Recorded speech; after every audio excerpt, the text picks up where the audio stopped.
শখের সাজানো গোছানো সংসারটা আজ ভেঙে ফেলতে হচ্ছে। যদিও ভীষণ খারাপ লাগতেছে, তারপরও আল্লাহ যা করে ভালোর জন্যই করে। 2 দিন হলো আমরা সবকিছু গুছিয়ে নিচ্ছি। বাসা ছেড়ে দেওয়ার আগের দিন আলমারি থেকে সবকিছু বের করে নিচ্ছি সবকিছু গুছিয়ে নেওয়ার জন্য। চোখে পড়লো আমার শাশুড়ি আম্মুর বিয়ের শাড়ি, একদিন আমি এটা পরবো। আমরা বাসায় 3টা মেয়ে মানুষ, আমার শাশুড়ি আম্মু, আমি, আমার ননদিনী। মেয়েদের জামা কাপড় তো সচরাচর বেশি হয়, আর এত পরিমাণে জামা কাপড় আমাদের কোনো ব্যাগে করে নিয়ে যাওয়ার উপায় নাই, তাই সব জামা কাপড় এভাবে বেডশিটের মধ্যে নিয়ে গিট দেওয়া হচ্ছে। আগের যুগে মানুষ লাঠি লাগাই এরকম বোচকা বেঁধে নিয়ে চলে যেত যেখানে সেখানে। আমরাও এবার জামা কাপড় কাঁথা সবকিছু বেডশিটের মধ্যে নিয়ে বড় বড় বোচকা বানাচ্ছি। এখনো সব জামা কাপড় বাঁধাই হয়নি, তাতেই দেখো কত জামা কাপড় এখানে জড়ো হয়ে গেছে। 2 দিন হলো আমরা এগুলো কাজ করতেই ব্যস্ত। আমাদের মাছের অ্যাকুরিয়াম থেকে শুরু করে পাখির খাঁচা সবকিছুই নিয়ে যাব আমরা। এইটাই হচ্ছে এই বাসায় শেষ বিকাল, শেষ সন্ধ্যা পর্যন্ত ছাদেই ছিলাম, তারপর আবারও বাসায় এসে কাজকর্ম শুরু।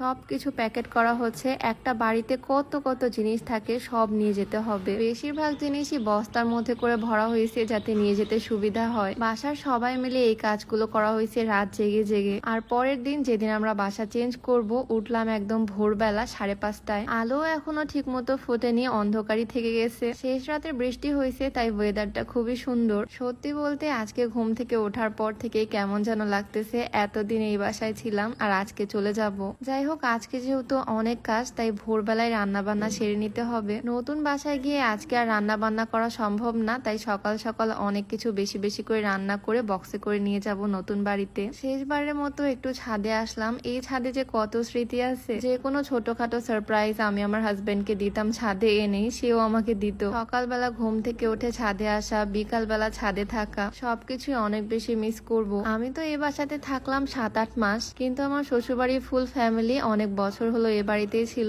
তাদের আরো বেশি খারাপ লাগতেছে আজকে। ছাদে কত কত গাছ এনে লাগাইছিলাম, এই গাছগুলো নিয়ে যাব নতুন বাড়িতে। সকালবেলা এই সুন্দর ওয়েদারে শেষবারের মতো ছাদ থেকে একটু ঘুরে আসলাম, আর দিন আবারও চলে আসলাম রান্নাঘরে। মুরগির মাংস রান্না হবে আজকে, হাঁসের মাংস রান্না হবে, যাতে আজকে সারাদিন আর কিছু রান্না করতে না হয়। সারাটা দিন আজকে প্রচুর প্রেসারের মধ্যে দিয়ে যাবে। শেষবারের মতো এই রান্নাঘরে রান্না বান্না করতেছি। এই রান্নাঘরে তোমরা আমার অনেক রান্নার ভিডিও দেখছো। আজকের ভিডিওটাই এই বাসায় শেষ ভিডিও, তারপর থেকে নতুন বাসার ভিডিও আসবে। এই বাসাটা আমরা ছাড়তাম না, খুবই সুন্দর এই বাড়িটা, কিন্তু এই বাড়িতে আমাদের বাইকটা রাখতে একটু প্রবলেম হয়। আর এখান থেকে আমরা যে বাড়িতে পার হচ্ছি সেটা একদম শহরের মাঝখানে। বাড়ির নিচেও অনেক বড় গ্যারেজ, মানে আল্লাহ যা করে ভালোর জন্যই করে। আজকে আমাদের ডোরা বেবিও কিন্তু সকাল সকাল উঠে পড়ছে, আর ও যা চিন্তা করতেছে বাসায় এগুলো হচ্ছে কি। ওকেও নতুন বাড়িতে নিয়ে যাব, আমাদের সুন্দর সুন্দর পাখিগুলোও যাবে নতুন বাসায়। নতুন বাসায় গিয়ে আবারও ওরা ঝগড়া করবে। আমাদের পাখি আর আমাদের বিড়াল না খুব ঝগড়া করে। এই বেলকুনিটা না আমাদের বেডরুমের সাথেই ছিল, মাঝে মাঝে এই বেলকুনিতে এসে দাঁড়ায় থাকতাম। তবে আজকেই শেষ।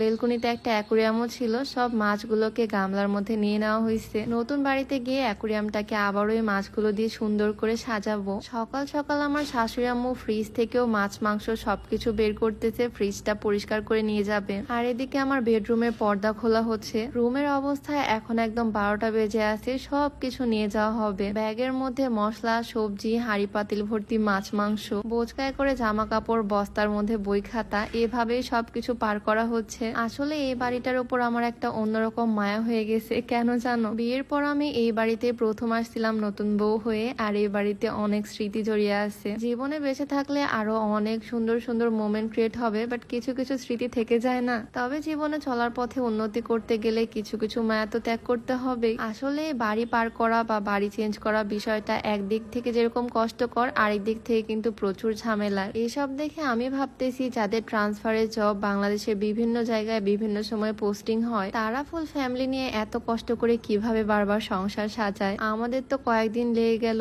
এগুলো পরিষ্কার করতে, আরো কয়েকদিন লাগবে নতুন বাসায় উঠে সেই বাসাটা সুন্দর করে সাজাতে গোছাতে। অনেকজন আঙ্কেল ছিল, তাই অনেক তাড়াতাড়ি আজকের কাজগুলো হয়ে গেল। আর যেহেতু ওনারা আসছে অনেক সকাল সকাল, তাই কাজ তাড়াতাড়ি শুরু করছে।